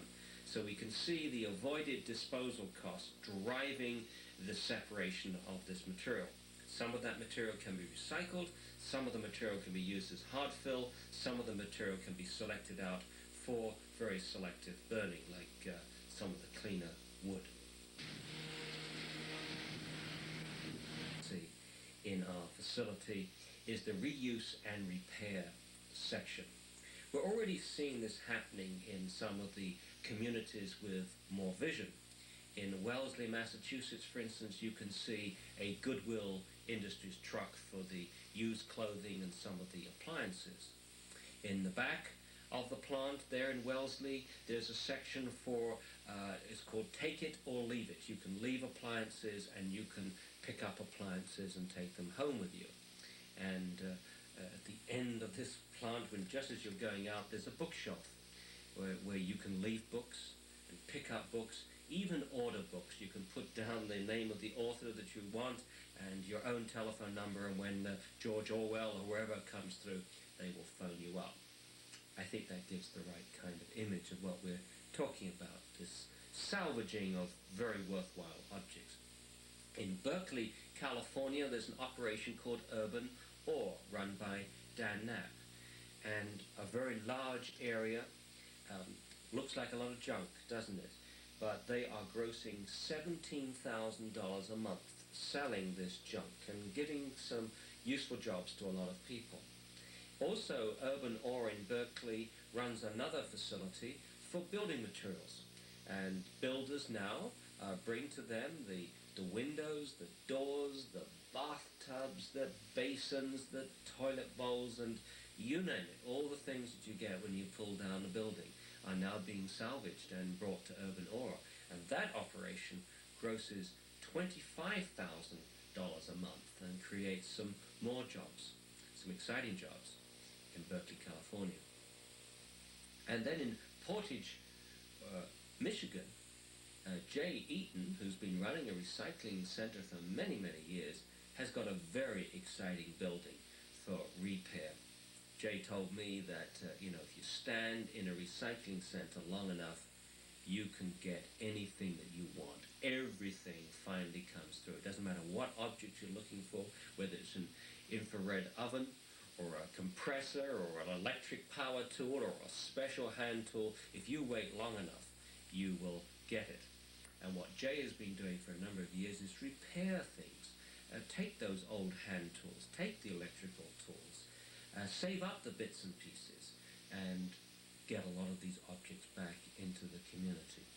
Very exciting possibility. And I see it exciting from the human point of view too, because I'd like to see some of our senior citizens with their skills, the electricians and the plumbers and the carpenters and the builders and those others who have those mechanical skills, like to see them involved repairing some of these objects, the refrigerators, the furniture, and so on. Things are often thrown away because the thermostat is broken, or a carburetor in a lawnmower is broken. Very easy things for people in the know to put right. And whilst our senior citizens are doing that, or maybe we'll have some paid workers too, whilst they're doing that, they could be training another human resource, our unemployed people who could also be getting jobs on the separation line. Maybe after a few months or a few years at that, they could be upgraded into the repair section and learn these skills, learn how to repair refrigerators and furniture, and so on. And here's another creative thrust. When we talk about the disposal of toxics, we're going to have this problematic section with toxics in it. We're going to have to store the batteries and some of the solvents and some of the spray cans and many other things which are toxic that we use in our households, which will include paint and paint thinner and varnish and many other items we get from hardware stores. Well, what we could be doing with a lot of that paint and paint thinner is to use it in our repair section. We could be using that paint to paint furniture. We could use the paint stripper to take off the old paint from the furniture and so on. In other words, I've heard this said elsewhere, if you've got a toxic substance and someone has deemed it safe to use in the first place, then use it up. That should be the first principle for the householder. But if a householder delivers half a can of this material to our facility, then we should use up the other half for the purpose it was intended. At least it's there so that we can do something with it. Toxics, I think, are going to be the biggest headache. I think we should be involving our fire department in the best way of handling and storing this material. I think we should involve our chemistry teachers at high school and college level to give us some advice. Some toxics are very, very difficult and worrying to handle. PCB contaminated oil would be particularly problematic, and we would need real professional help with the disposal of that PCB contaminated oil. But other materials are very much easier for a trained chemist, things like alkalis and acids and batteries and things like that. Somebody with a little chemical background could be very helpful here. Liability insurance is a problem with toxics. Many times a small community goes to gather in the household toxics. They suddenly become a hazardous waste generator. The small town can't afford the liability insurance. A practical step there I would like to see would be the state authorities training community leaders to handle toxics.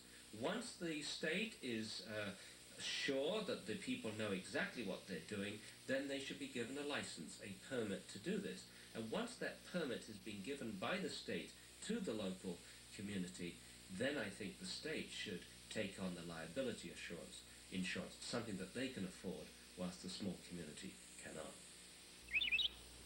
Important module in our facility, which may not actually be at the same site, is the composting operation. Ideally, as many individuals as possible should be encouraged to compost in their own backyard if it's available to them. In Seattle, Washington, Seattle Tilth Association has a whole demonstration set up of all the different ways the individual can compost food waste and yard waste in their backyard using both homemade equipment and commercially available equipment. After that, there's a variety of composting methods ranging from very low-tech methods to higher-tech methods. The low-tech methods are either the windrow system, where the organic material is put out in long rows, called windrows, or the static pile system. In some cases, these are just frequently turned with front loaders, or they have air blowing through them, so the kind of technology which backs up such a system can vary. This is more suitable for yard waste, things like leaves and brush and lawn clippings, than it is for the mixed food waste and so on, which could smell into such circumstances. Beyond that, we have what you might describe as an internal windrow system, a system like the Earth Grow system in Lebanon Connecticut.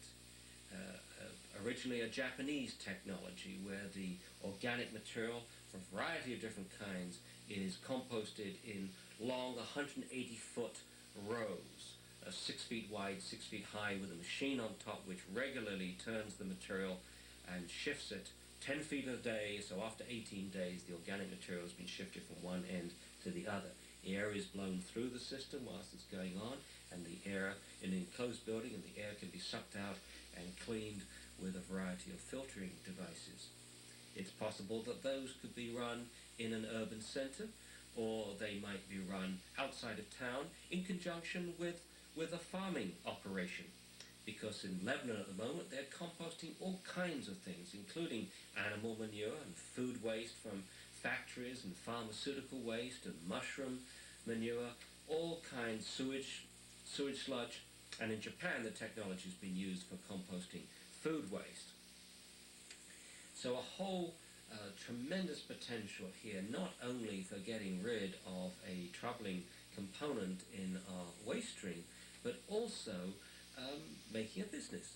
In the EarthGrow system has gone from selling 500,000 bags of this compost a year to 10 million in the space of just 5 years. So there's a good market for good quality compost, but you must have good control over what goes in it. In an urban setting, we would probably have to go to an in-vessel system to minimize odors even under the best operating conditions. This system that you're looking at here is in Heidelberg, West Germany, a town of 130,000. A town, incidentally, which has now gone over to the 3-can source separation system with the clean organic waste feeding into this in-vessel composting system. What I expect that we will see more and more of in the future is companies like EarthGrow coming into a community, offering to build the facility and run the facility and market the compost at the end. A lot of the composted material, especially the composted yard waste, can be used by the community for all kinds of things in town, for parks and roadways and so on. But if you want to take the marketing problem off your hands, maybe a private company is the way to go.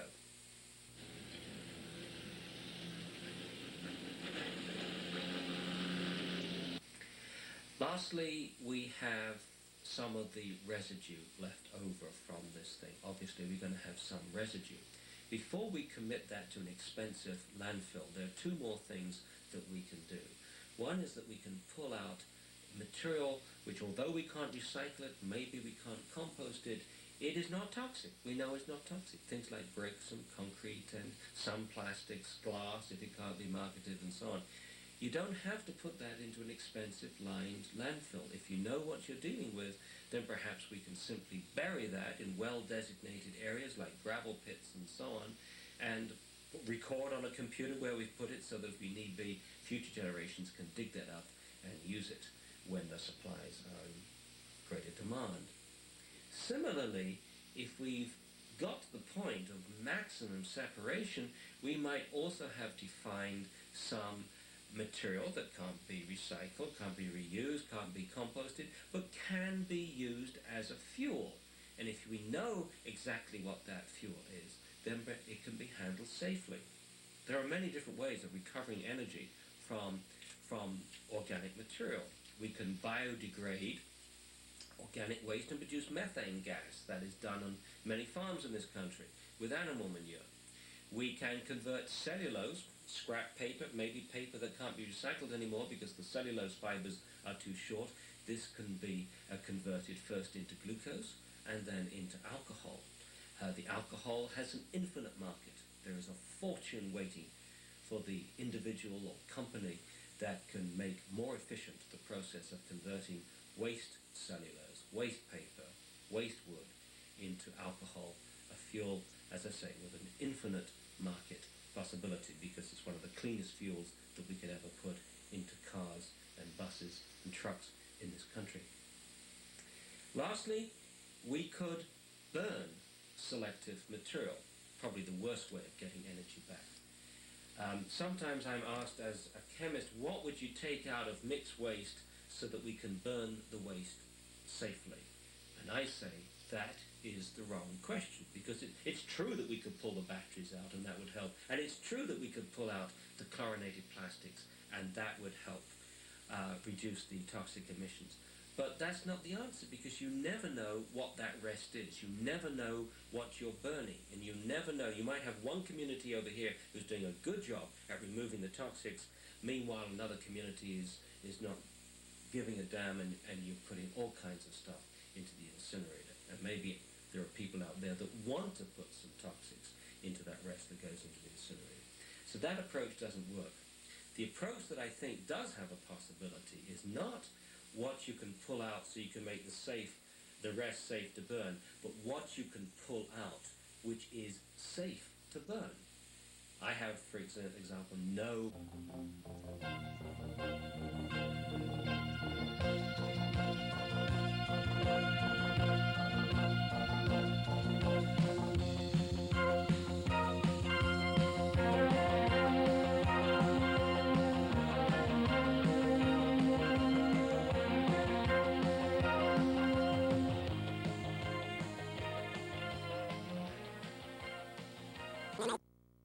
Waco first got into the recycling business in 1981, recycling aluminum cans in conjunction with Brazos Valley Coors. So, when Owens, Illinois approached our vocational workshop, Heart of Texas Industries, with the idea of managing the area's first multi-materials recycling operation, we jumped at the opportunity.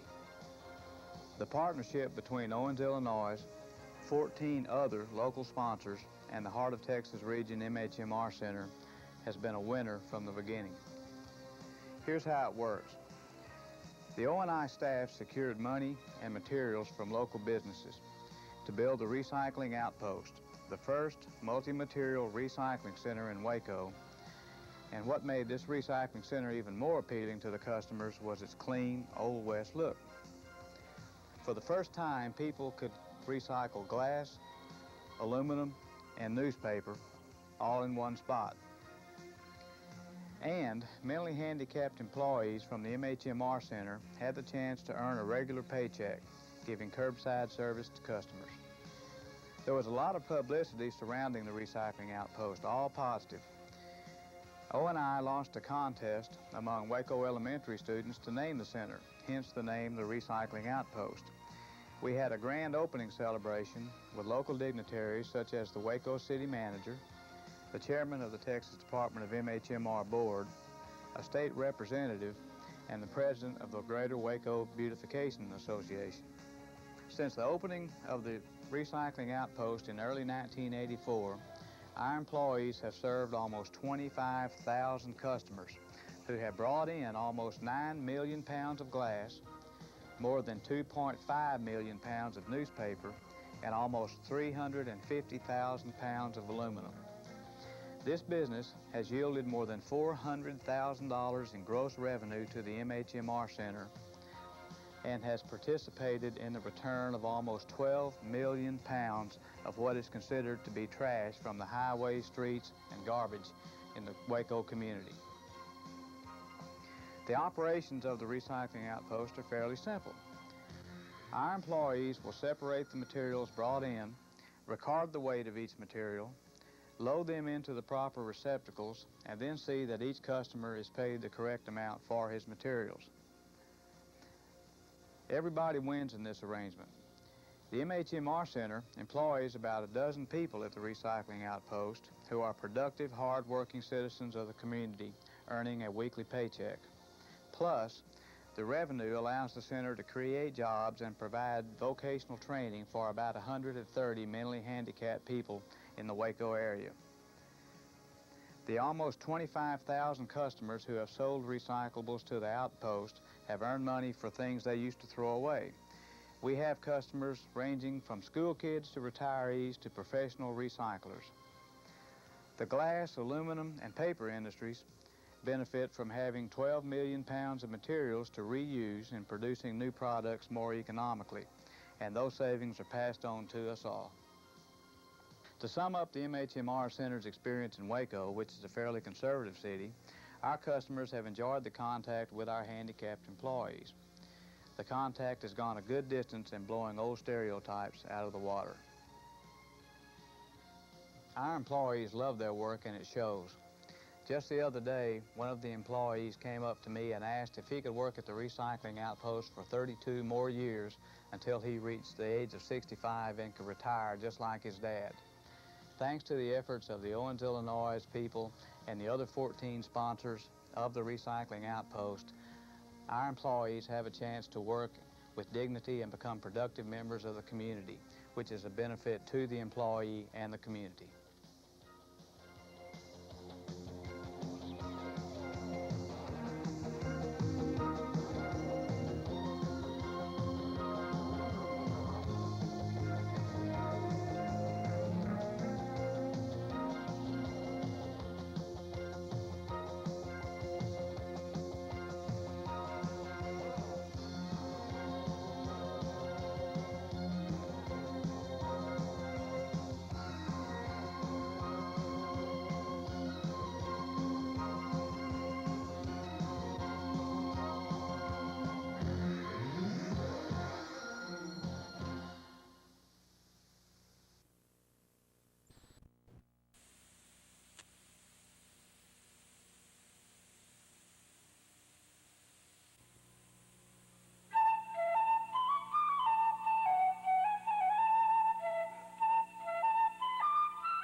People have relied on glass containers for thousands of years. Glass is chemically inert, which means it doesn't affect the taste of the product. Glass packaging lets you see what you're buying. Products packaged in glass have a long shelf life.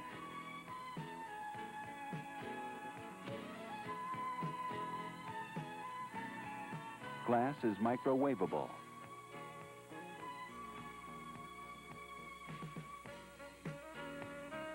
Glass packaging includes designs which make tampering easily detectable by the consumer. And all glass containers are hygienic and economical. And one of the real beauties of glass is that it can be recycled again and again. But America's prosperity has led to America's product disposability.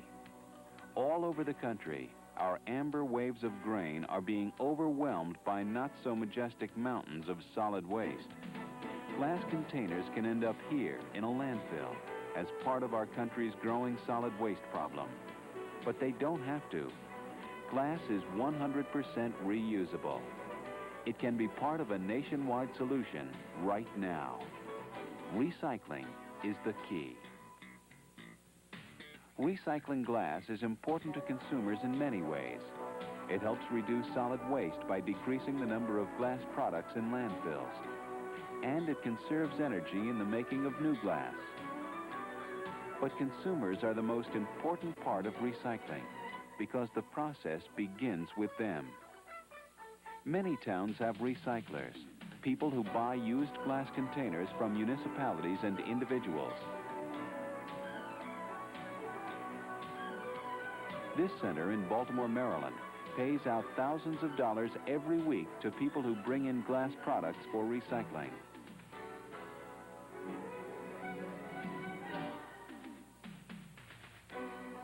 This is another way consumers can make money, and the streets of the city are kept clean. Everyone benefits. The bottles and jars are crushed and shipped by truck and train to the processing plant to be further crushed into cullet, a coarse sand-like product. Green, brown, and clear glass must be crushed and processed separately. These mounds of cullet were once used bottles and jars. Now in this crushed form, the old glass is ready to be made into sturdy new glass containers. The cullet is combined with other raw materials to create new bottles and jars. Right now, glass manufacturers are using only 25% cullet in the making of new bottles. If consumers recycled more glass, they could be using 100%. Less energy is needed to melt a mixture with a high concentration of cullet, and that in turn saves money and natural resources.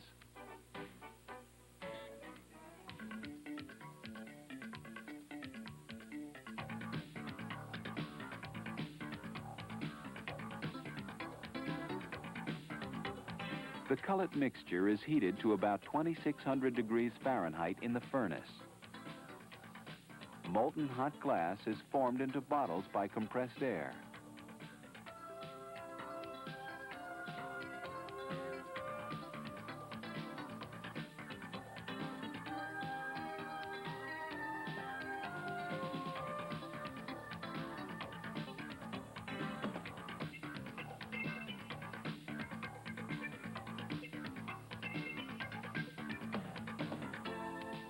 The bottles are cooled and hardened for about 45 minutes.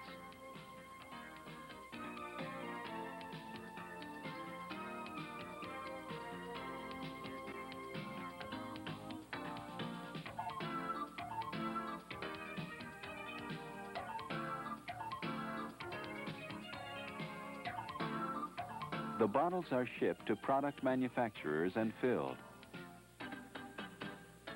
From here, the product, secure in its glass container, is shipped to market for you, the consumer.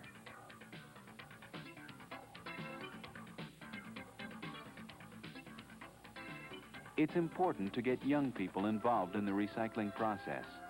But like every good habit, recycling has to start somewhere.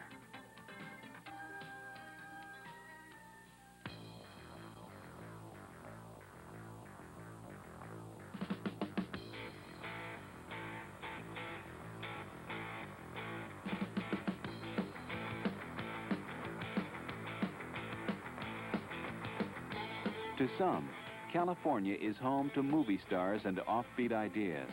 But strange and different ideas sometimes turn out to be innovative. The California glass industry is showing consumers one way to recycle. It all started by bringing igloos to the Golden State. Fiberglass igloos were installed in convenient locations in cities around the state. In the city of San Marcos, the igloos were placed in the local park.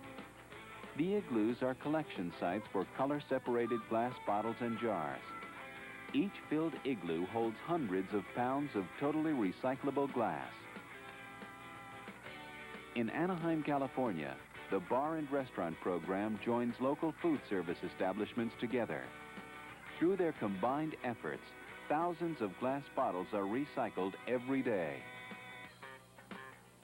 In San Diego and in other parts of California, the Boy Scouts and Girl Scouts have used the opportunity to recycle glass as a way to raise funds. In their first year, the Scout groups made almost $45,000. Not only is recycling profitable for individuals and community groups, it's also very, very easy. In fact, it's an idea which can make itself at home in your home. Here in New Jersey, the recyclables are kept separate from the rest of the family trash in special containers provided locally. The containers are placed at the curb for a weekly scheduled pickup and are taken to the processing center. In many states, such as Florida, the glass industry is working with community groups to put recycling programs into action. In Lakeland, Florida, the Glass Awareness Team on Recycling, also known as GATOR, mounts an impressive in-school awareness campaign. Volunteers speak to students and educate them on the benefits and ease of recycling. The children are entertained as well as educated. A magician shows how the process works by turning cullet into a glass bottle.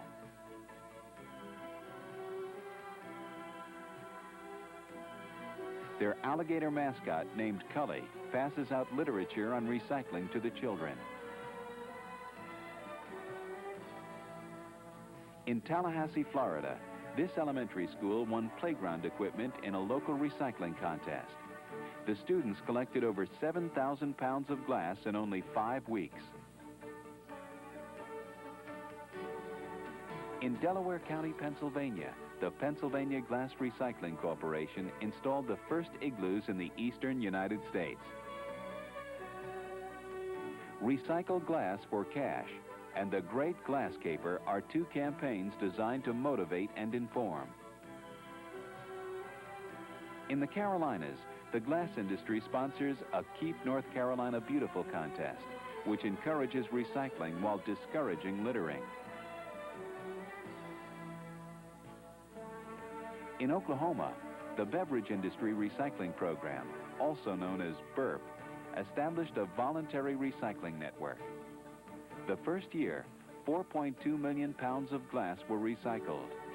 3 years later, that figure was up over 11 times, with over 48 million pounds.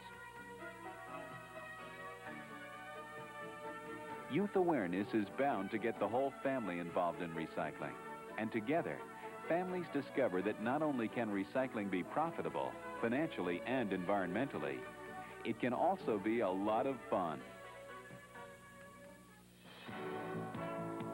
There's an ever-growing number of multi-material recycling theme centers in the United States. These permanent collection sites help towns and cities cut down on litter and solid waste disposal while making money by recycling materials, including glass containers.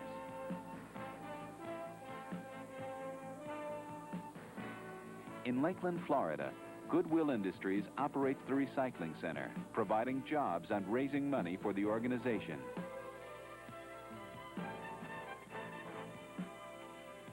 Each park is designed to fit the special needs of the community, and each theme is chosen to reflect the community's special interests.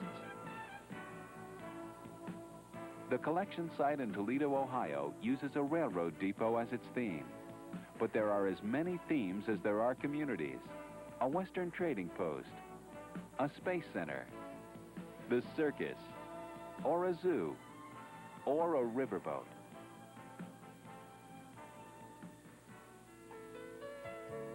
1 pound of used glass can be recycled to make another pound of new glass. That means for every glass container, another one can be made. We've seen how individuals can profit personally by recycling at collection centers, and how energy can be saved if people recycle their glass products. But there is more at stake.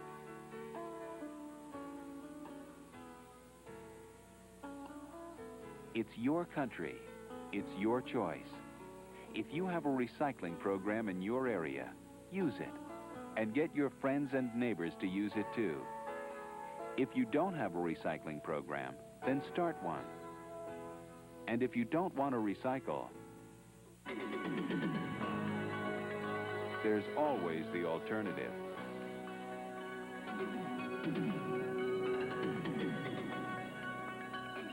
Please, recycle glass. The need is clear.